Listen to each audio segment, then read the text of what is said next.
Hello dear students, it's me BL Trivedi. मैं आप सब लोगों का इकोनॉमिक्स की इस क्लास में हार्दिक स्वागत करता हूं। आज हमारा जो इम्पोर्टेंट टॉपिक है वो रिसेशन या मंदी को लेकर है। और रिसेशन या मंदी के बारे में हम आज हर बेसिक चीज को समझने की कोशिश करेंगे जो आज तक आपने कहीं नहीं शायद पढ़ी होगी ना सुनी होगी, और आपके दिमाग में हर वो कॉन्सेप्ट क्लियर हो जाएगा जो मंदी से रिलेटेड है। और मंदी से रिलेटेड हर छोटी से छोटी बात को आज हम समझेंगे। आप लोगों को पता है कि हाल ही में मंदी का जो खतरा है वो तेजी से भारत ही नहीं बल्कि पूरी दुनिया की अर्थव्यवस्थाओं पर मंडरा रहा है जब से लॉकडाउन और कोरोना जैसी बातें हुई है।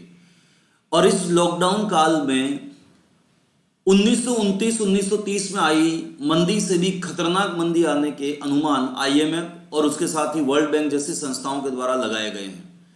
तो आज हम ये समझने की कोशिश करेंगे कि मंदी का निर्माण कैसे होता है, मंदी कहते किसे हैं, मंदी घोषित कब की जाती है, बेल आउट पैकेज और स्टिमुलस पैकेज क्या होते हैं और उनसे कैसे मंदी को दूर करने का प्रयास किया जाता है, मॉनेटरी पॉलिसी क्या है जिससे मंदी दूर हो सकती है, या फिर सरकार की फिजिकल पॉलिसी क्या है जिससे मंदी दूर हो सकती है। अभी जो वर्तमान में मंदी आई वो 1929-1930 में आई तीसा की मंदी से किस प्रकार से अलग थी और किस प्रकार से भारत सरकार का आत्मनिर्भर भारत अभियान हमारे देश की अर्थव्यवस्था में आई हुई मंदी को कम करने का प्रयास करेगा, और किस प्रकार से 2008 में आया सब प्राइम क्राइसिस इस बार के क्राइसिस से अलग है और उससे क्यों भारतीय अर्थव्यवस्था प्रभावित नहीं हुई थी। यानी बहुत सारी बातें, बहुत सारी चीजें समझने की हम आज कोशिश करेंगे। तो अगर मैं आपसे बात करूं खुल के कि आज हम क्या क्या समझने वाले हैं, तो मैं आपसे कह रहा हूं ये सेशन बहुत इंपॉर्टेंट है और पूरा सेशन देखिए। 1-1.5 घंटे का जो भी सेशन होगा पूरा देखिए तो आपकी हर कॉन्सेप्ट, हर बात क्लियर हो जाएगी। ठीक है, सबसे पहले अगर हम बात करें रिसेशन की, तो जैसा कि हम सब जानते हैं इसे हिंदी में हम लोग मंदी के नाम से जानते हैं। अब जब हम रिसेशन की बात करते हैं तो हमें सबसे पहले समझना पड़ेगा कि इसका अर्थ क्या होता है, रिसेशन कहते किसे। फिर हमें यह समझना पड़ेगा कि इसके कारण क्या हैं। फिर हमें यह समझना पड़ेगा कि रिसेशन का इतिहास क्या रहा है पूरी दुनिया में। फिर हमें यह समझना पड़ेगा कि इससे दूर करने के उपाय क्या हैं। फिर हमें यह समझना पड़ेगा कि इस बार 2020 की जो मंदी आई है या रिसेशन आया है वो 2020 से पहले जब 1929 में तीसा की मंदी आई थी, तीसा की मंदी, तो उससे किस प्रकार से अलग था।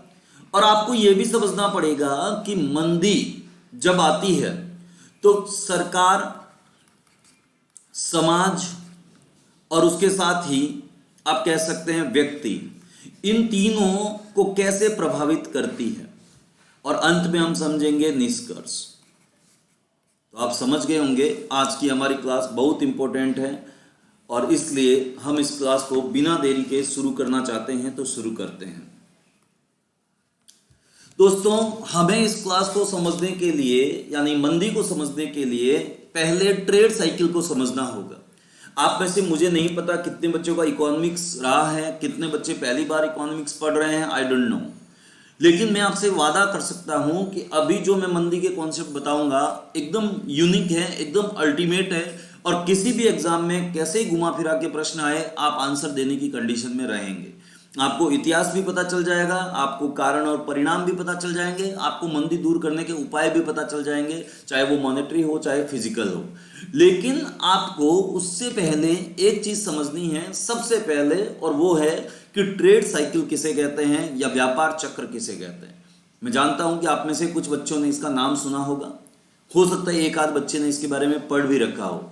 तो आज हम सबसे पहले समझने की कोशिश करते हैं ट्रेड साइकिल, क्योंकि जो बच्चा ट्रेड साइकिल समझ लेगा, व्यापार चक्र समझ लेगा, आसानी से वो पूरी मंदी और उससे जुड़ी हुई वकेब को समझ लेगा। अब हम सबसे पहले बात करते हैं ट्रेड साइकिल यानी व्यापार चक्र की। तो ट्रेड साइकिल या व्यापार चक्र को समझने के लिए हम सबसे पहले अपना मानव का एक एग्जाम्पल लेते हैं। अब जैसे आप मानव, मैं मानव, हम सब जो भी मानव हैं उनका जीवन कभी स्मूथ नहीं चलता है। होता क्या है, हमारे जीवन में या तो कभी सुख आता है या कभी दुख आता है, और ये सुख दुख की नाव चलती रहती है, जीवन आगे बढ़ता रहता है, और एक दिन हम अपने कर्म करते हुए, कर्मों के हिसाब से फल की प्राप्ति करते हुए, सुख और दुख की नाव में हिचकोले खाते हुए अंत में सदगति या दुर्गति को प्राप्त होते हैं, जैसे हमारे कर्म रहे हो। यानी अगर आप ये कहें कि मानव जीवन में सिर्फ सुख ही सुख है, गलत है। अगर आप ये कहें कि दुख ही दुख है, तो गलत है। जो सबसे सुखी मानव आप देखते हैं, चाहे वो सलमान खान हो गए, चाहे वो सचिन तेंदुलकर हो गए, चाहे अमिताभ बच्चन हो गए, उनकी जिंदगी में भी दुख है, ये आप मुझसे बेहतर जानते हैं।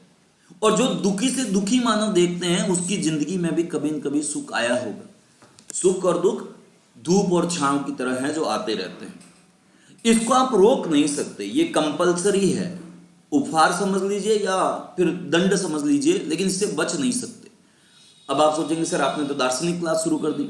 मैं दार्शनिक क्लास शुरू नहीं कर रहा हूं, आप समझिए। मैं ये कहना चाहता हूं, जिस प्रकार से मानव के जीवन में सुख और दुख आना अनिवार्य है, उसी प्रकार से जब हम कोई आर्थिक गतिविधि करते हैं, तो आर्थिक गतिविधि चाहे अर्थव्यवस्था में हो, चाहे कंपनी की हो, माइक्रो लेवल पे हो, चाहे मैक्रो लेवल पे हो, यानी छोटे स्तर पे हो चाहे बड़े स्तर पे हो, एक करे या सब करे, उस आर्थिक गतिविधि में उतार चढ़ाव आना स्वाभाविक है और कंपलसरी भी है। इसी उतार चढ़ाव को आर्थिक गतिविधियों के हम व्यापार चक्र में समझने की कोशिश करते हैं। कैसे, इसको थोड़ा सा समझते हैं। देखिए, व्यापार चक्र के लिए हम सबसे पहले क्या करते हैं, तो एक लाइन खींचते हैं। यहां पे जैसे मैं खींच रहा हूं, आपको ध्यान रखना है। व्यापार चक्र के लिए हम सबसे पहले एक लाइन खींचते हैं, ये लंबी वाली, और इसके बीचों बीच एक और लाइन खींचते हैं, ये वाली। अब यहां पे अगर आप इस कर्व को देखने की कोशिश करेंगे, तो अभी इसका कोई अर्थ नहीं निकल रहा है। लेकिन अगर आप ध्यान से सोचने और समझने की क्षमता का विकास करेंगे, तो आपको पता चलेगा कि यही ट्रेड साइकिल है, यही व्यापार चक्र है जो हम बनाने की कोशिश कर रहे हैं। यहां इस ट्रेड साइकिल के ऊपर हम इस तरफ लिखते हैं GDP growth rate, GDP growth rate, growth rate. ये हमेशा ध्यान रखना परसेंटेज में होती है। और ये जो बीचों बीच एक लाइन देख रहे हैं आप, ये एक्चुअल में इंडिकेट करती है टाइम को, यानी समय को इंडिकेट करती है कि कितने समय में ट्रेड साइकिल चलता है, और उस समय में अर्थव्यवस्था में जीडीपी, जीडीपी का मतलब अभी सिर्फ इतना समझ लीजिए कि देश की इनकम, सरकार की इनकम, यानी जीडीपी का अर्थ होता है कि एक वित्तीय वर्ष में देश की घरेलू सीमा के भीतर उत्पादित अंतिम वस्तु और अंतिम सेवा के कुल मूल्य योग को जीडीपी कहते हैं। यानी I mean to say that aggregate value of final goods and final services which we produce within a financial year, it's within a domestic boundary of a country in a financial year is called GDP। वापिस बोल देता हूं एक बार में, aggregate value of final goods and final services which we produce within a domestic boundary of a country in a financial year is called GDP। यानी किसी एक वित्तीय वर्ष में किसी देश की घरेलू सीमा के भीतर उत्पादित अंतिम वस्तुओं और अंतिम सेवाओं के कुल मूल्य को जीडीपी कहा जाता है, सकल घरेलू उत्पाद कहा जाता है, ग्रोस डोमेस्टिक प्रोडक्ट कहा जाता है। अभी सिर्फ इतना समझ लीजिए कि हमारे देश की जो सीमाएं हैं, उसके अंदर रहने वाले, चाहे वो देशी हो चाहे विदेशी व्यक्ति हो, एक वित्तीय वर्ष यानी 1 अप्रैल से लेकर 31 मार्च के भीतर जितनी भी अंतिम वस्तु और अंतिम सेवा उत्पादित करते हैं, उसके कुल मूल्य को हम जीडीपी में शामिल करते हैं। अब यहाँ पे जीडीपी यानी सरकार की इनकम, देश की इनकम शो हो रही है। यहाँ पे ये समय है कि कितने समय में वो इनकम बढ़ रही है या घट रही है। अब हम इस समय बाउंड्री के ऊपर, समय रेखा के ऊपर हम बनाने की कोशिश करेंगे ट्रेड साइकिल। अब हम बनाएंगे व्यापार चक्र। अब ये व्यापार चक्र यहां से शुरू होता है दोस्तों, यहां से व्यापार चक्र कहां से शुरू होता है, तो यहां से आप देख पा रहे होंगे, यहां से व्यापार चक्र शुरू होता है और ऐसे आगे बढ़ता है व्यापार चक्र। ये इसको हम कहते हैं एक्चुअल में ट्रेड साइकिल, इसको हम कहते हैं ट्रेड साइकिल यानी व्यापार चक्र। यानी व्यापारिक गतिविधियां जब होती है तो कभी वो ऊपर जाती हैं, कभी वो नीचे जाती है, यानी कभी उनमें मांग ज्यादा होती है, कभी उनमें मांग कम होती है, और इसी मांग के घटने बढ़ने के फलस्वरूप ट्रेड साइकिल उत्पन्न होते हैं, चाहे वो कंपनियों में हो चाहे वो अर्थव्यवस्था में हो। अब कंपनियों में होंगे तो उसका सीधा प्रभाव, बाजार में होगा तो उसका सीधा प्रभाव कहां दिखाई देगा? अर्थव्यवस्था में दिखाई देगा, इकोनॉमी के अंदर दिखाई देगा। अब ये जो आप ट्रेड साइकिल देख पा रहे हैं, यहां से शुरू होके यहां ऐसे जा रहा है। आप में से कोई बच्चा बोल रहा होगा या सोच रहा होगा कि सर ये एक ट्रेड साइकिल है। गलत। जब ये यहां से शुरू होके यहां तक जाता है तो इसे हम आधा ट्रेड साइकिल कहते हैं, और नीचे से होकर ऊपर तक जाता है तो हम इसे पूरा ट्रेड साइकिल कहते हैं। यानी यहां से लेकर यहां तक ये एक ट्रेड साइकिल है, फिर यहां से लेकर वापस यहां तक ये सेकंड ट्रेड साइकिल है। सेकंड ट्रेड साइकिल है, यानी इसमें दो व्यापार चक्र हैं, दो ट्रेड साइकिल है। यानी यहां से लेकर यहां तक गया तो आधा, फिर यहां से लेकर यहां तक गया तो पूरा, ये पूरा है। उसके बाद यहां से वापस यहां तक गया तो आधा, यहां से लेकर यहां तक गया तो पूरा, और ये एक पूरा है। ऐसे ही आगे से आगे आप बढ़ाते जा सकते हैं इसको, और जैसे जैसे आगे से आगे आप बढ़ाते जाएंगे वैसे वैसे ये ट्रेड साइकिल आगे बढ़ता चला जाएगा। कैसे? इसको ऐसे समझिए, यहां से लेकर यहां तक एक ट्रेड साइकिल, यहां से लेकर यहां तक दूसरा ट्रेड साइकिल, और ऐसे ही करके आप आगे से आगे इसको सांप की तरफ बढ़ाते हुए चले जा सकते हैं। जैसे सांप चलता हुआ जाता है उस प्रकार से। अब हमें सोचने और समझने की क्षमता का विकास करना है कि ये जो यहां से लेकर आप ये वाला एरिया देख रहे हैं, ये वाला एरिया एक्चुअल में जीडीपी की प्लस ग्रोथ बताता है। यानी यहां पे जीडीपी प्लस में है, यहां पे जीडीपी प्लस में है। अगर ये नीचे वाला एरिया आप देखेंगे तो ये वाला एरिया बताता है कि यहां जीडीपी माइनस में, तो यहां जीडीपी माइनस में। अब ये जो ट्रेड साइकिल है, एक ट्रेड साइकिल आप देख सकते हैं यहां से लेकर यहां तक। अगर इसको आपने समझ लिया तो आगे वाले ट्रेड साइकिल भी ऐसे ही बनेंगे, और उनमें भी उसी प्रकार का कॉन्सेप्ट होगा जिस प्रकार का इस पहले ट्रेड साइकिल में दिखाई देता है, व्यापार चक्र में दिखाई देता है। अब इस एक ट्रेड साइकिल को हम बेसिकली 4 भागों में बांटते हैं। कैसे? तो यहां पे सबसे ज्यादा जीडीपी ग्रोथ रेट यहां होगा, तो यहां से एक लाइन खींच लीजिए। ये फर्स्ट टाइप हो गया ट्रेड साइकिल का, आप कह सकते हैं स्टेज हो गया, और ये दूसरा स्टेज हो गया। यहां एक और लाइन खींच लीजिए, ये थर्ड स्टेज हो गया, ये फोर्थ स्टेज हो गया ट्रेड साइकिल का। यानी एक ट्रेड साइकिल में, एक व्यापार चक्र में, एक आर्थिक गतिविधि में 4 स्टेज हो सकते हैं, चाहे वो कंपनी की हो, चाहे वो इकोनॉमी की हो। और वो स्टेज डिपेंड करते हैं कि उन कंपनियों की, उन अर्थव्यवस्थाओं की वस्तुओं और सेवाओं की डिमांड घट रही है या बढ़ रही है, और घट रही है तो कितनी घट रही है, और बढ़ रही है तो कितनी घट रही है, और कितने समय में घट बढ़ रही है, इस आधार पर डिपेंड करता है। अब अगर आप ध्यान से देखें दोस्तों तो आपको पता चलेगा कि इस एक ट्रेड साइकिल में सर्वाधिक जीडीपी ग्रोथ रेट यहां दिखाई दे रही है, यहां पे। तो इसे हम कहते हैं पिक, इसको हम पिक पॉइंट के रूप में जानते हैं। और ये जो है सबसे नीचे, यहां पे जीडीपी माइनस में बहुत ज्यादा चली गई है, आप देख सकते हैं, तो ये है डाउन। यानी ये पॉइंट कहलाते हैं पिक और डाउन। अब इस पिक और डाउन पॉइंट को ही हमने आधार मानकर इस ट्रेड साइकिल को बराबर 2 भागों में बांटा है, जिससे 4 स्टेज का निर्माण हुआ है। हम चारों स्टेज को अलग अलग नामों से जानते हैं। ये जो फर्स्ट स्टेज आप देख रहे हैं, इस फर्स्ट स्टेज को कहा जाता है,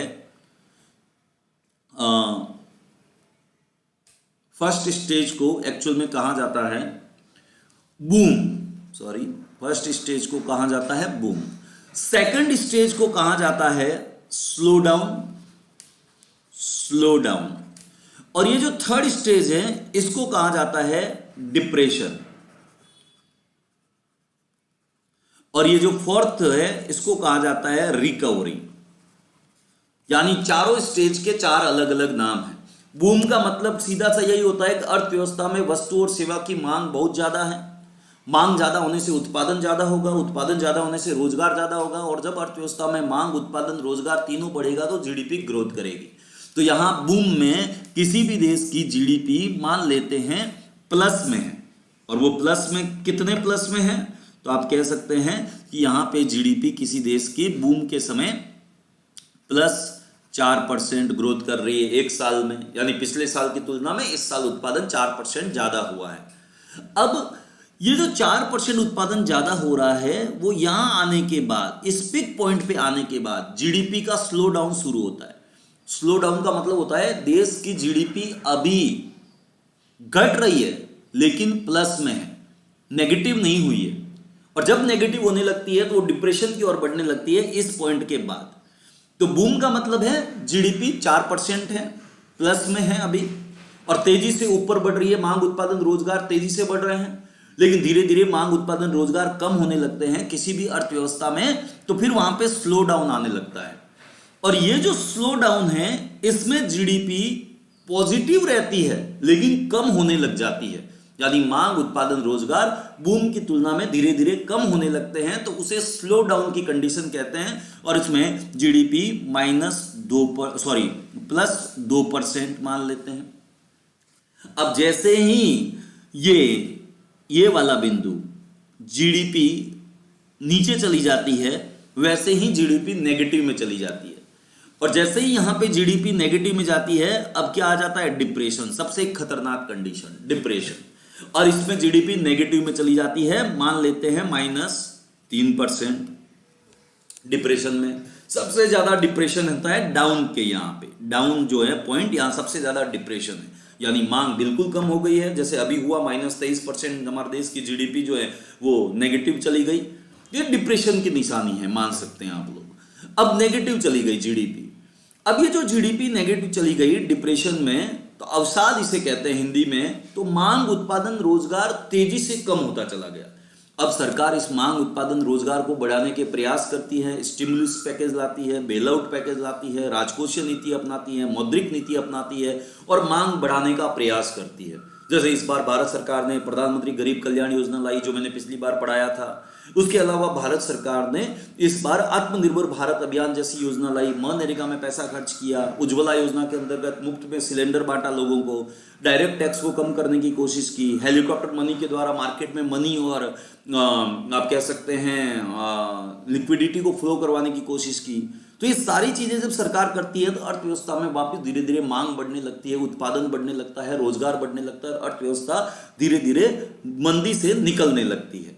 तो अब अर्थव्यवस्था मंदी से कैसे निकलेगी? ऐसे थोड़ी है कि एक झटके में निकल गई, भाई साहब इधर मंदी थी, दूसरे दिन वापस सब ठीक हो गया, पॉजिटिव आ गया, बूम आ गया अर्थव्यवस्था में। ऐसा नहीं होता है। जब आप बीमार होते हैं तो सडनली बीमार होते हैं तेजी से, लेकिन बॉडी को वापस रिकवर करने में टाइम लगता है, 4 दिन, 10 दिन, 15 दिन। उसी प्रकार से जब अर्थव्यवस्थाओं में मांग कम होती है तो तेजी से हो सकती है। जैसे इस बार लॉकडाउन में तुरंत ही मांग एक दिन के अंदर आधी से कम हो गई। अब इस मांग को वापस बढ़ाने में समय लगेगा, क्योंकि मांग बढ़ेगी, उत्पादन बढ़ेगा, रोजगार बढ़ेगा और सारी चीजें आपस में जुड़ी हुई है, तो इसमें थोड़ा समय लगेगा, साल भर भी लग सकता है। अब ये डिपेंड करेगा कि लोगों की मेंटेलिटी कैसे चेंज होती है और सरकार कितना इफेक्टिवली वर्क कर पाती है। तो अब सरकार के काम करने के बाद रिकवरी होगी। रिकवरी जैसे हमारी बॉडी की होती है, वापिस हम बीमार होने के बाद सही होने लगते हैं, तो रिकवरी कैसे चल रही है भाई तुम्हारी, तो हम कहते हैं हम रिकवर हो रहे हैं, तेजी से हो रहे हैं। वैसे अर्थव्यवस्था में वापिस रिकवरी होने लगती है। तो अर्थव्यवस्था अभी भी नेगेटिव होती है लेकिन डिप्रेशन से कम होती है, यानी डिप्रेशन में -3% जीडीपी ग्रोथ रेट शो हो रहा है और यहाँ पे -1% रह जाता है, क्योंकि अब सरकार मांग को बढ़ाने के प्रयास कर रही है। और यहाँ से बाहर आते ही वापस दूसरा ट्रेड साइकिल शुरू हो जाएगा और वापस वहीं बूम, फिर वापस स्लो डाउन, फिर वापस डिप्रेशन, फिर वापस आप कह सकते हैं यहाँ पे रिकवरी जैसे तरीके पैदा होने लग जाते हैं। अब इस डिप्रेशन वाली जो सिचुएशन है आप देख सकते हैं, तो यहां पे यहां से लेकर यहां तक आप कह सकते हैं कि ये मंदी है, रिसेशन, मंदी। अब आप ध्यान से सोचिए, ध्यान से समझिए जो मैं समझाना चाह रहा हूं। इन 4 स्टेज में 2 स्टेज ऐसे हैं जिन स्टेजेस में अर्थव्यवस्था में मांग ज्यादा है, उत्पादन ज्यादा है, रोजगार ज्यादा है और वो बढ़ते हुए क्रम में है। यानी अर्थव्यवस्था में जब मांग, उत्पादन, रोजगार बढ़ते हैं तो ऐसी 2 सिचुएशन ट्रेड साइकिल में दिखाई देती है। और वो ट्रेड साइकिल की 2 सिचुएशन है, एक तो पहली स्टेज यानी बूम और एक चौथी स्टेज यानी रिकवरी। अब इस पहली और चौथी स्टेज को हम इकोनॉमिक्स की भाषा में कहते हैं एक्सपेंशन। क्या कहते हैं दोस्तों इकोनॉमिक्स की भाषा में? तो इसको इकोनॉमिक्स की भाषा में हम एक्सपेंशन कहते हैं, एक्सपेंशन। और एक्सपेंशन यानी अर्थव्यवस्था फैल रही है। कब फैलती है? तो बूम के समय और रिकवरी के समय, बूम और रिकवरी के समय। यानी अर्थव्यवस्था में वस्तु और सेवा की डिमांड ज्यादा है, और जब डिमांड ज्यादा होगी तो बेसिकली उत्पादन भी ज्यादा करना पड़ेगा, और जब उत्पादन ज्यादा करना पड़ेगा तो आपको लोगों को रोजगार भी ज्यादा देना पड़ेगा। और जब अर्थव्यवस्था में वस्तु और सेवा की मांग बढ़ेगी, उत्पादन बढ़ेगा, रोजगार बढ़ेगा, तो अंत में जीडीपी भी बढ़ेगी, देश की इनकम भी बढ़ेगी, देश का उत्पादन भी बढ़ेगा। तो अर्थव्यवस्थाएं फैलती है। लेकिन इसके अलावा इसमें दो स्टेज ऐसे भी हैं जब अर्थव्यवस्थाएं सिकुड़ती हैं। कॉन्ट्रैक्शन कहते हैं उसको इकोनॉमिक्स की भाषा में। क्या कहते हैं? तो कॉन्ट्रैक्शन, उसको कहते हैं कॉन्ट्रैक्शन, जब जीडीपी नेगेटिव होने लगती है। और यहां पे जीडीपी नेगेटिव कब हो रही है? स्लो डाउन और डिप्रेशन के समय, जिसके बीच में एक सिचुएशन आती है जिसे हम रिसेशन कहते हैं। तो यहां पे आप कह सकते हैं स्लो डाउन प्लस या स्लो डाउन एंड डिप्रेशन। इसमें जीडीपी नेगेटिव जा रही है, आप देख सकते हैं यहां से जीडीपी कम होती जा रही है यहां तक। तो इसमें जीडीपी नेगेटिव जा रही है, इसका सीधा सा मतलब है अर्थव्यवस्था में वस्तु और सेवा की मांग नहीं है। जब मांग ही नहीं है तो उत्पादन किस लिए करेंगे? तो प्रोडक्शन कम हो जाएगा, और जब प्रोडक्शन कम हो जाएगा तो एम्प्लॉयमेंट कम हो जाएगा, और ये तीनों कम हो गए तो इसकी वजह से किसी भी देश की जीडीपी भी कम हो जाएगी। यानी सारा माजरा और सारा खेल है डिमांड का। डिमांड बढ़ेगा तो प्रोडक्शन एम्प्लॉयमेंट जीडीपी बढ़ेगा, डिमांड घटेगा तो प्रोडक्शन एम्प्लॉयमेंट जीडीपी घटेगा। तो आप समझ गए होंगे कि बूम और रिकवरी के समय अर्थव्यवस्थाएं विस्तार करती हैं, जिसे एक्सपेंशन कहते हैं। लेकिन कॉन्ट्रैक्शन के समय अर्थव्यवस्थाएं सिकुड़ती है, जिसे स्लो डाउन और डिप्रेशन कहते हैं, रिसेशन कहते हैं। अब आप सोचेंगे सर रिसेशन कब आता है, रिसेशन कब घोषित किया जाता है? तो ये जो रिसेशन प्यारे बच्चों आप देख रहे हैं, ये किसी भी अर्थव्यवस्था में तब घोषित किया जाता है जब किसी देश की जीडीपी रेगुलर यानी कंटिन्यूसली 6 मंथ तक डाउन चली जाए, या 6 मंथ तक उस जीडीपी में नेगेटिव ग्रोथ देखी जाए। जैसे अगर अभी आप वर्तमान में देखें, तो एक नया पेज लेके मैं समझाने की कोशिश करता हूं इस चीज को आपको, तो आसानी से आप समझ सकते हैं। अभी अगर आप वर्तमान में देखें दोस्तों, तो आपको पता चलेगा कि फाइनेंशियल ईयर भारत में जो माना जाता है वो 1 अप्रैल से 31 मार्च माना जाता है। यानी अगर अभी हम बात करें तो अभी हमारा फाइनेंशियल ईयर चल रहा है 1 अप्रैल 2020 से 31 मार्च 2021।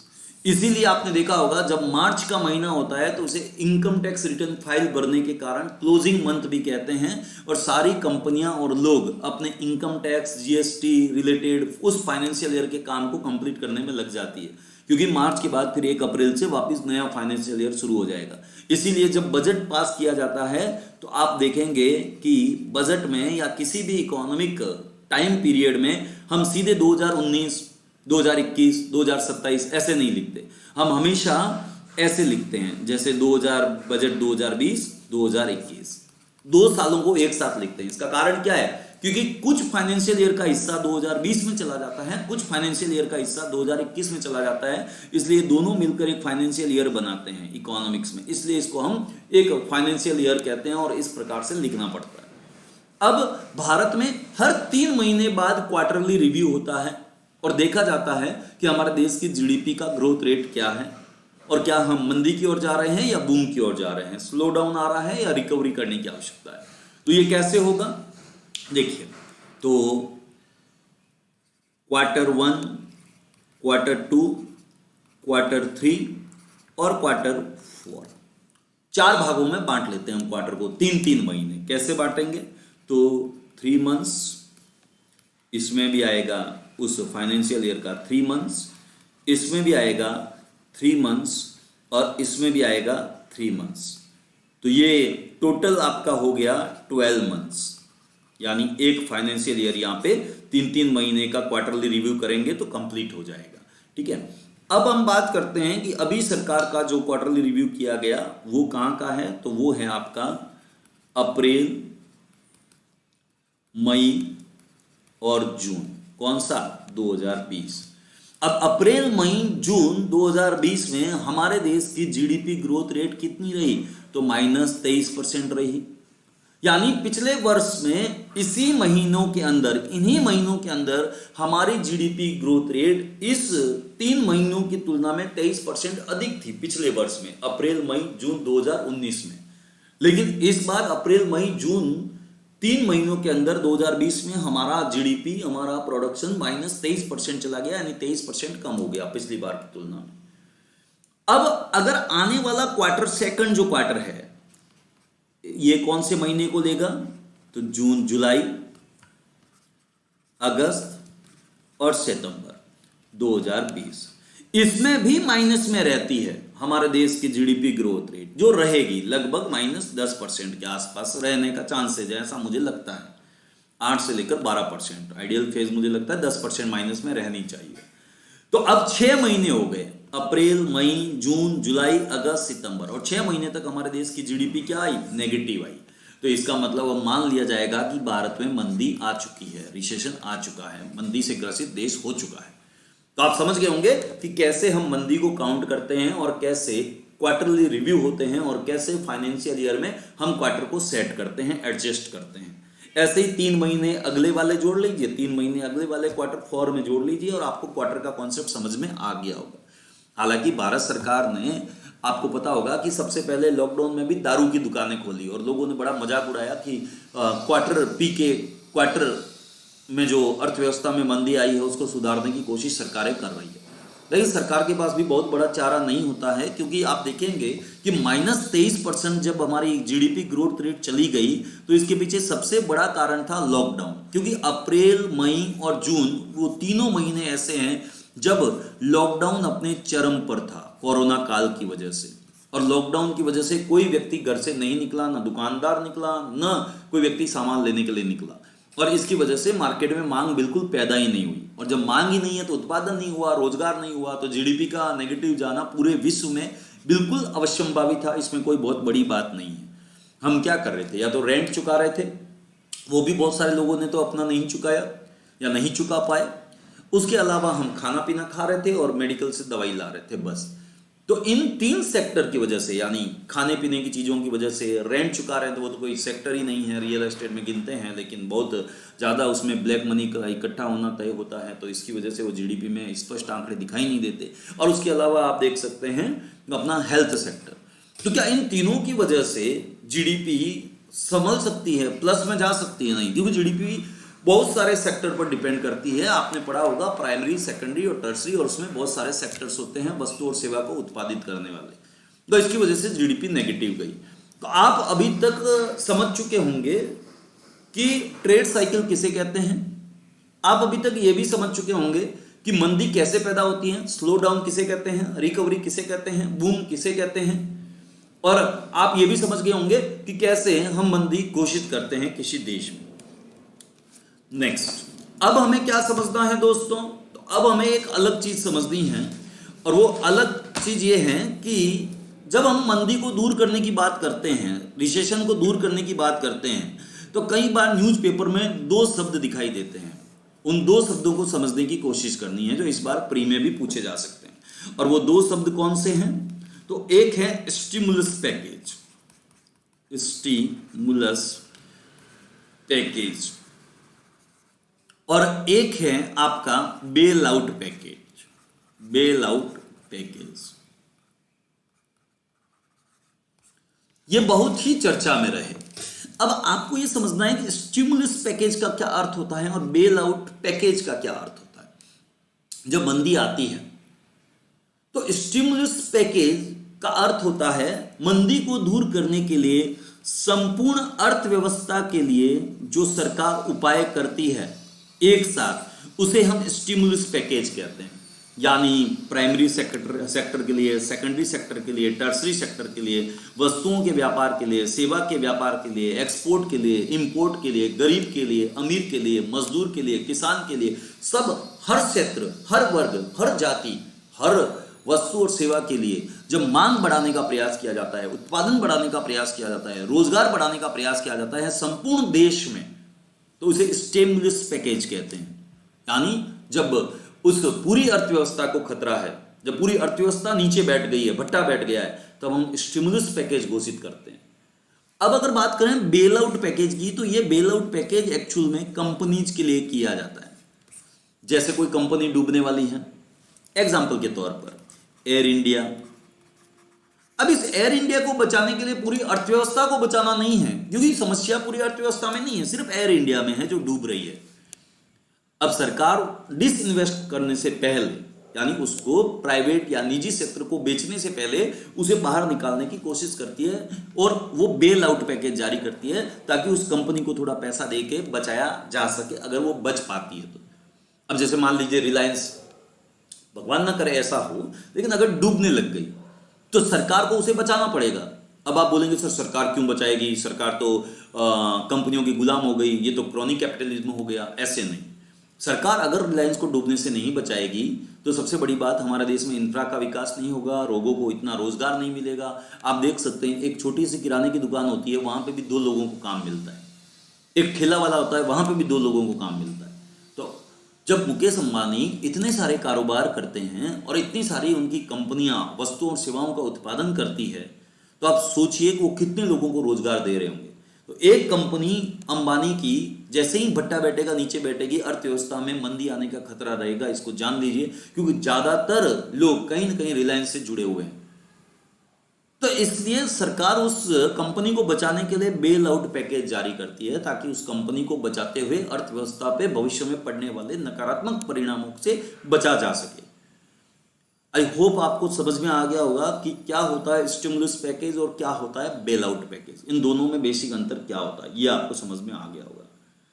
अब जब मंदी आने लगती है या रिसेशन आने लगता है, तो उस समय अर्थव्यवस्था में तेजी से मेल्ट डाउन होता है। मेल्ट डाउन क्या होता है? अर्थव्यवस्था में मेल्ट डाउन होता है। अब आप बोलेंगे सर अर्थव्यवस्था में मेल्ट डाउन का क्या अर्थ होता है? तो जब अर्थव्यवस्था में मंदी जैसे सिचुएशन आने लगती है, मांग तुरंत कम हो जाती है, तो जो भी शेयर मार्केट होता है वो तेजी से गिरने लगता है। शेयर मार्केट जो है उसमें शेयरों का भाव तेजी से गिरने लगता है, इसी को कहते हैं मेल्ट डाउन। आपने देखा होगा लॉकडाउन में जब मांग तुरंत कम हो गई और मंदी के आसार प्रबल हो गए और 100% हो गए, तब शेयर मार्केट तेजी से नीचे गिरा था, और इसी को कहते हैं इकोनॉमिक्स की भाषा में मेल्ट डाउन। तो आप समझ गए होंगे स्टिमुलस पैकेज क्या है, बेल आउट पैकेज क्या है, मेल्ट डाउन पैकेज क्या है, सॉरी मेल्ट डाउन किसे कहते हैं। नेक्स्ट, अब बात करते हैं कि सरकार मंदी से अर्थव्यवस्था को निकालने के लिए क्या करती है या क्या कर सकती है, इसकी बात करते हैं। तो प्यारे बच्चों, सरकार अर्थव्यवस्था में आई हुई मंदी को निकालने के लिए जो उपाय करती है उसको हम 2 भागों में बांट सकते हैं। पहला, हम उस उपाय को कहते हैं मॉनेटरी पॉलिसी, मॉनेटरी पॉलिसी, और दूसरा हम उस उपाय को कहते हैं फिस्कल पॉलिसी, फिस्कल, सॉरी, दूसरा हम उस उपाय को कहते हैं फिस्कल पॉलिसी, यानी राजकोषीय नीति। फिस्कल पॉलिसी, मॉनेटरी मतलब मैंने पहले ही बताया मौद्रिक नीति, और फिस्कल मतलब राजकोषीय नीति। अब क्या क्या उपाय हो सकते हैं मौद्रिक और फिस्कल या राजकोषीय पॉलिसी में? तो मॉनेटरी शब्द बना है मनी से, जिसको कौन रेगुलेट करता है? Banking sector. तो ध्यान रखना, मनी, मॉनेटरी, बैंकिंग, ये तीनों यहां पे समझने पड़ेंगे। फिस्कल का मतलब यहां पे बना है ये शब्द फाइनेंस से, और यहां पे फाइनेंस से होता है फाइनेंस मिनिस्ट्री। तो यहां पे बैंकिंग सिस्टम ना होके बजट या सरकार का स्टिमुलस पैकेज या फिर सरकार का फाइनेंस और एक्सपेंडिचर देखा जाता है कि कैसे और कहां कर रही है। तो जब हम फिस्कल पॉलिसी की बात करते हैं तो ये वित्त मंत्रालय देखता है, लेकिन जब हम मॉनेटरी पॉलिसी की बात करते हैं तो ये आरबीआई देखता है, रिजर्व बैंक ऑफ इंडिया देखता है। तो एक्चुअल में मार्केट में लिक्विडिटी ऑफ मनी का जो फ्लो है वो दो लोग कंट्रोल कर सकते हैं, एक तो आरबीआई बैंकों की मदद से और एक सरकार मार्केट की मदद से या इकोनॉमी को हिलाकर, सेकिंग ऑफ इकोनॉमी। अब बात करते हैं कि मॉनेटरी पॉलिसी के अंतर्गत सरकार क्या पॉलिसी अपना सकती है, आरबीआई क्या मॉनेटरी पॉलिसी अपना सकती है जिससे अर्थव्यवस्था में रोजगार पैदा हो, मांग पैदा हो। तो पहला, सरकार मंदी के समय, आरबीआई मंदी के समय चीप मनी पॉलिसी अपनाते हैं। अब चीप मनी पॉलिसी का क्या मतलब होता है? तो चीप मनी पॉलिसी का मतलब होता है सस्ते में या सस्ती ब्याज दरों पर लोगों को पैसा उधार देना। यानी जब बैंक्स 5% ब्याज दर की जगह 2% ब्याज दर पर लोगों को पैसा उधार देते हैं, पिछली इंटरेस्ट रेट की तुलना में इंटरेस्ट रेट को जब घटाया जाता है, क्योंकि जब ब्याज दर घटेगी तो लोग ज्यादा पैसा लाएंगे बैंकों से, ज्यादा खर्चा करेंगे, ज्यादा मांग करेंगे, तो मांग से उत्पादन बढ़ेगी, उत्पादन से रोजगार बढ़ेगा और अर्थव्यवस्था मंदी से निकल जाएगी। तो इस चीप मनी पॉलिसी को अपनाया जाता है सरकारों के द्वारा, बैंकों के द्वारा, ताकि सस्ते ब्याज दर पे पैसा देकर मार्केट में मांग को बढ़ाकर मंदी को दूर किया जा सके। अब इस चीप मनी पॉलिसी के लिए सरकारें क्या करती हैं, आरबीआई क्या करती है? तो सरकार या आरबीआई मॉनेटरी पॉलिसी के अंतर्गत CRR, SLR, reverse repo rate, MSF, bank rate, इन सब को घटाती है। और जब इन सब को घटाती है तो सिंपल सी बात है कि बैंकों का ब्याज दर भी घटेगा। ये सब हम बाद में पढ़ेंगे, बैंकिंग में आराम से तो समझ में आ जाएगा। अभी मैं सोच रहा हूं कि प्री में ज्यादा इंपॉर्टेंट जो टॉपिक है, पॉइंट है, उसको समझा देते हैं। तो चीप मनी पॉलिसी।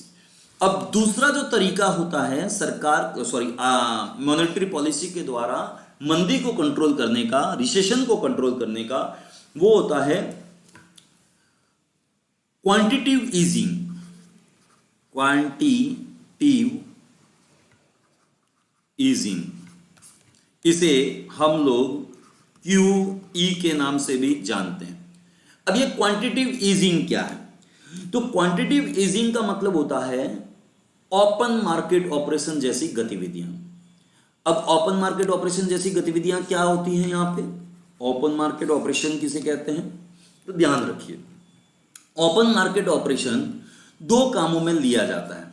पहला ओपन मार्केट ऑपरेशन काम में लिया जाता है जब इन्फ्लेशन ज्यादा होती है, तो इससे इन्फ्लेशन कम हो जाती है ओपन मार्केट ऑपरेशन से या खुले बाजार की क्रियाओं से।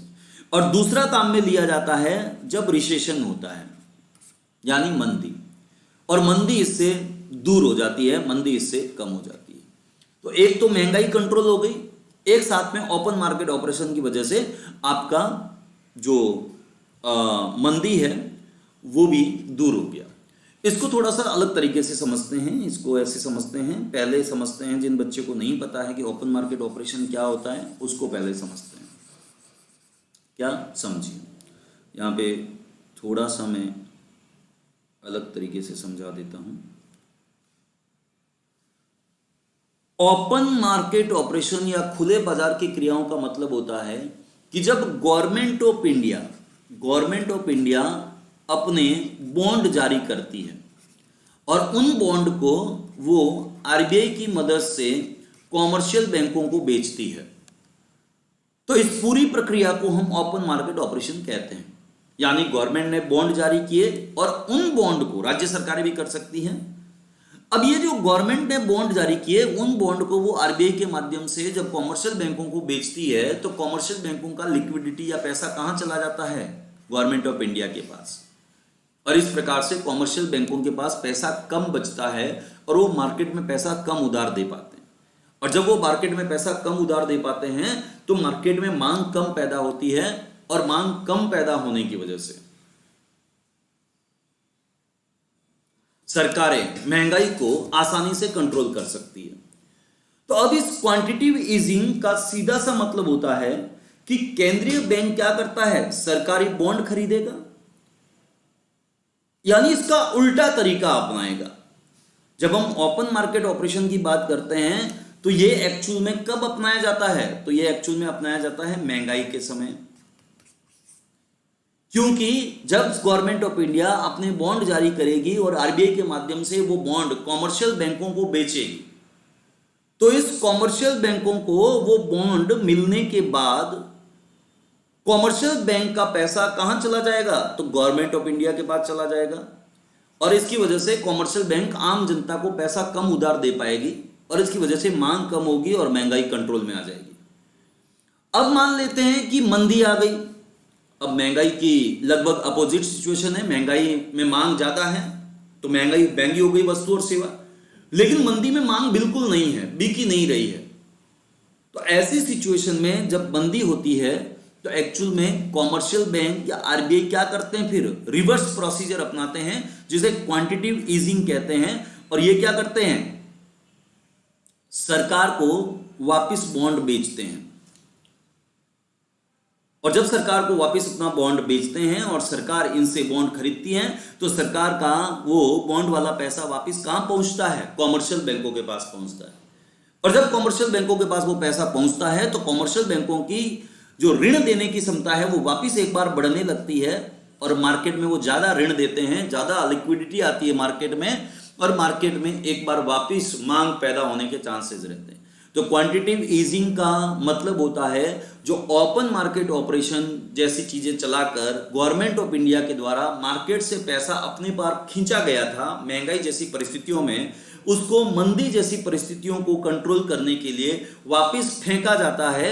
यानी गवर्नमेंट ऑफ इंडिया क्या करती है? जो बॉन्ड बेचे थे कॉमर्शियल बैंकों को, उस बॉन्ड को वापस खरीदती है, और खरीदने के बाद गवर्नमेंट ऑफ इंडिया का वो पैसा किसके पास वापस चला जाता है? कॉमर्शियल बैंकों के पास। और ये कॉमर्शियल बैंक अब मंदी के समय ज्यादा पैसा, ज्यादा लिक्विडिटी मार्केट में जनरेट कर पाते हैं। तो आपको आई होप समझ में आ गया होगा। यानी ओपन मार्केट ऑपरेशन महंगाई के समय अपनाया जाता है, और क्वांटिटेटिव ईजिंग यानी कि सरकारों के द्वारा मार्केट में पैसा भेजना, वो भी ओपन मार्केट ऑपरेशन जो किया गया था उसको रिवर्स प्रोसीजर में कन्वर्ट करके, तो उससे भी मंदी दूर की जा सकती है। तो आप समझ गए होंगे मॉनेटरी पॉलिसी में बेसिकली ये दो चीजें होती है। अब बात करते हैं कि सर किस प्रकार से सरकारें मंदी को दूर करने के लिए अपनी फिस्कल पॉलिसी चलाती हैं।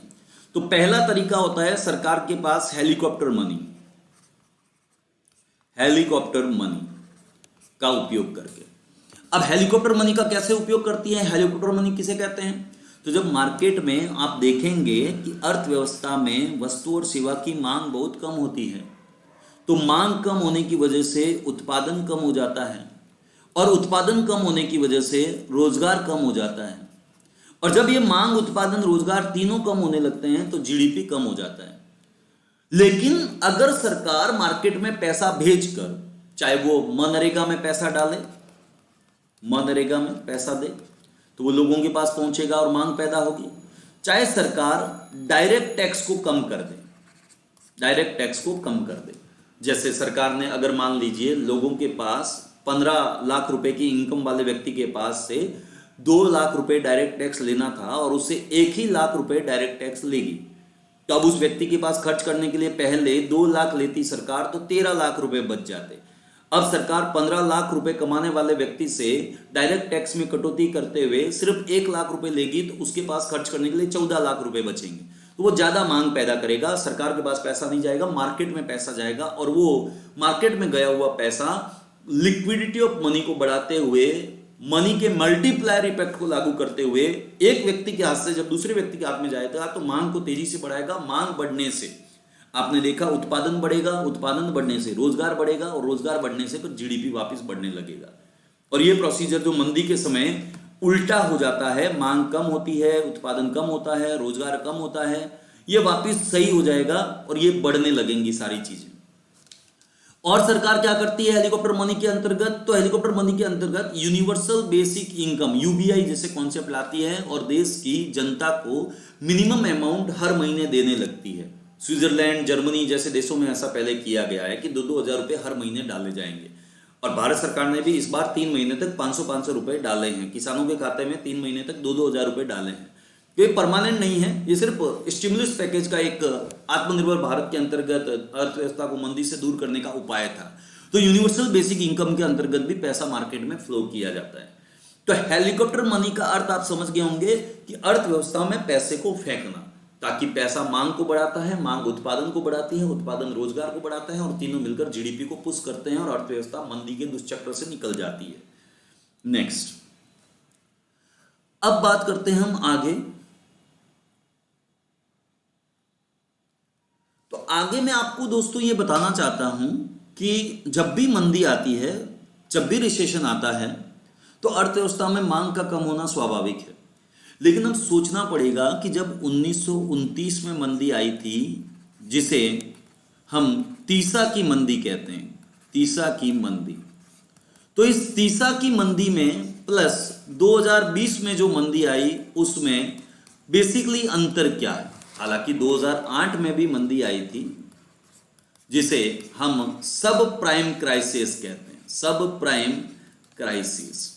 तो आपको ये सोचना पड़ेगा कि तीन बड़ी बड़ी मंदियां हैं। एक तो मंदी है 1929 की, जिसे तीसा की मंदी कहते हैं, और अमेरिका में 5000 से ज्यादा बैंक दिवालिया हो गए थे। और इस मंदी के बाद जो मंदी आई वो सबसे बड़ी थी 2008 की मंदी, जिसे सब प्राइम क्राइसिस कहते हैं। तो पुराने जमाने में पहली 1929 की और 2008 की मंदी बहुत इंपॉर्टेंट है। तो इन दो मंदियों से अलग कैसे हैं 2020 की मंदी? अलग इस प्रकार से है कि पिछली दोनों प्रकार की मंदियों के समय मार्केट खुला हुआ था, बाजार ओपन थे, लेकिन इस बार की मंदी में मार्केट 6 महीने तक पूरी तरह से बंद रहा, 6 महीने तक कंप्लीटली डाउन, लॉकडाउन। तो आप सोच सकते हैं कि जब मार्केट खुले हुए थे तो मंदी आई तो अर्थव्यवस्था पर इतने नकारात्मक प्रभाव पड़े, तो इस बार मार्केट और बाजार पूरी तरह बंद थे तो अर्थव्यवस्था पर पिछले बार की तुलना में अधिक भयंकर प्रभाव पड़ेगा, इसमें कोई शक नहीं होना चाहिए। अब ये जो तीसा की मंदी आई, इस तीसा की मंदी से पहले अर्थव्यवस्थाएं जेबी से के नियम पर चलती थी। जेबी से, जिन बापस्ट से का ये कहना था कि supply creates its own demand, यानी पूर्ति अपनी मांग स्वयं उत्पन्न कर लेती है। उनका ये कहना था कि आप वस्तु और सेवा की सप्लाई कीजिए, लोग अपने आप डिमांड करने लगेंगे।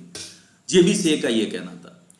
लेकिन 1929 की मंदी आने के बाद लोग उनको, अर्थशास्त्री उनको क्रिटिसाइज करने लगे और उन्होंने कहा कि अगर सप्लाई पैदा होने से या वस्तु और सेवा की सप्लाई करने से, अगर आप सप्लाई करोगे तो उस सप्लाई की वजह से लोग डिमांड करेंगे, और डिमांड करेंगे तो आपको क्या करना पड़ेगा? प्रोडक्शन करना पड़ेगा।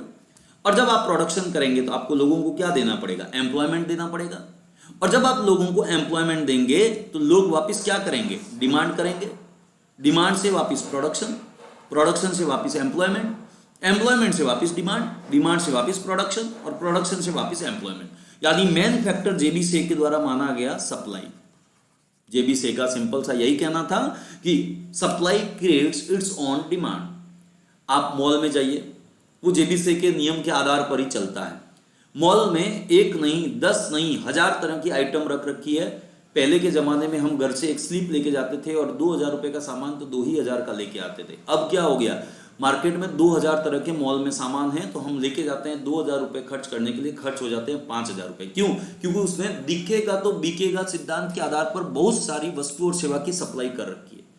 और जब उन्होंने इतनी अधिक वस्तु और सेवा की सप्लाई कर रखी है तो हम जाते हैं कोलगेट लेने के लिए और पेप्सोडेंट भी ले आते हैं, पेप्सोडेंट लेने जाते हैं और पेंट भी उठा लाते हैं, पेंट लेने जाते हैं और बनियान भी उठा लाते हैं। सप्लाई बहुत ज्यादा है और इस सप्लाई के होने की वजह से जेबी से ने कहा कि लोग डिमांड करेंगे, देख के डिमांड करेंगे तो उत्पादन करना पड़ेगा, फिर रोजगार देना पड़ेगा और अर्थव्यवस्था कभी मंदी में फंसेगी नहीं।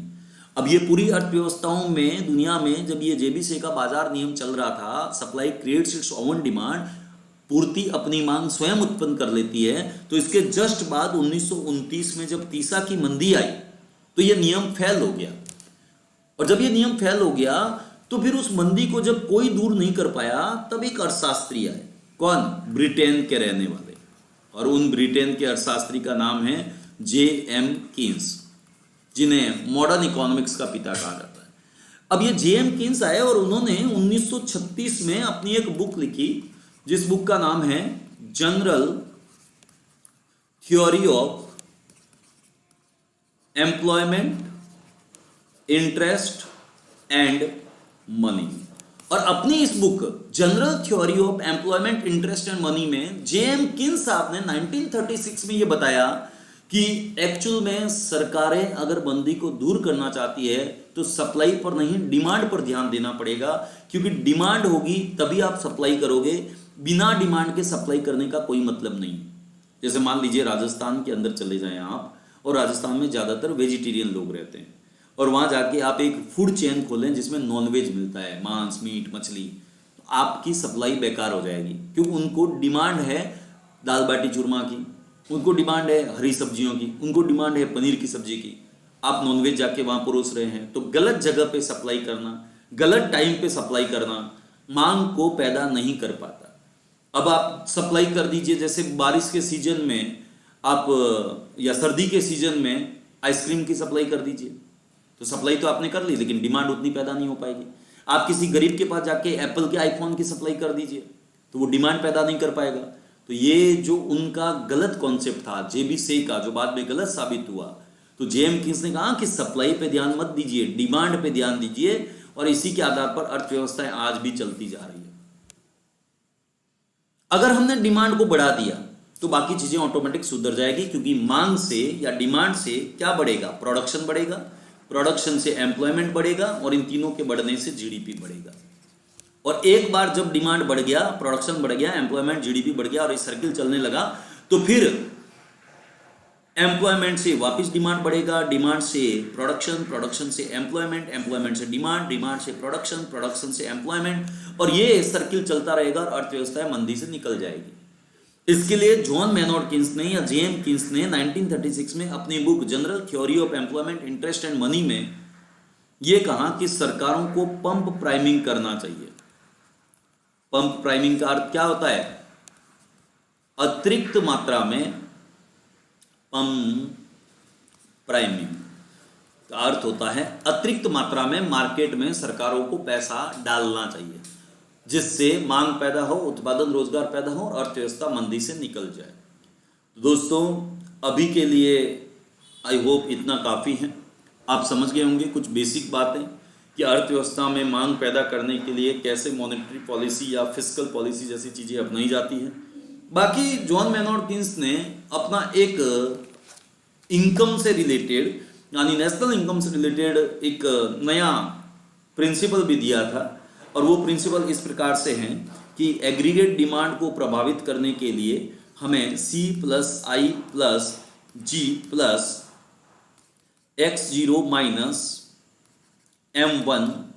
पर काम करना चाहिए।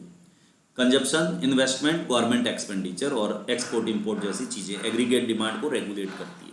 ये हम अगली क्लास में कभी पढ़ेंगे, क्योंकि कंजप्शन अधिक होने का मतलब है संतुष्ट हैं लोग, मांग ज़्यादा पैदा कर पा रहे हैं। इन्वेस्टमेंट का मतलब है उत्पादन बढ़ रहा है, और गवर्नमेंट एक्सपेंडिचर का मतलब है सोशल वेलफेयर हो रहा है, और एक्सपोर्ट इंपोर्ट का मतलब है कि आपका फॉरेन ट्रेड आपके पक्ष में है कि नहीं है देखा जा सकता है। ये जेएम किन्स ने सूत्र दिया था, काफ़ी इंपॉर्टेंट है। तो आज के लिए इतना ही बच्चों, आई होप आपको अच्छा लगा होगा, और अगली क्लास में हम ये भी समझेंगे कि इन्वेस्टमेंट और इंटरेस्ट रेट का दोनों का क्या संबंध है, प्रोडक्शन, इन्वेस्टमेंट और इन्फ्लेशन का क्या संबंध है। आई होप आज की क्लास आपको पसंद आई होगी, समझ में आई होगी। कोई कंफ्यूजन हो मान लीजिए तो आप मेरे को पूछ सकते हैं। ठीक है, आज के लिए इतना ही, धन्यवाद।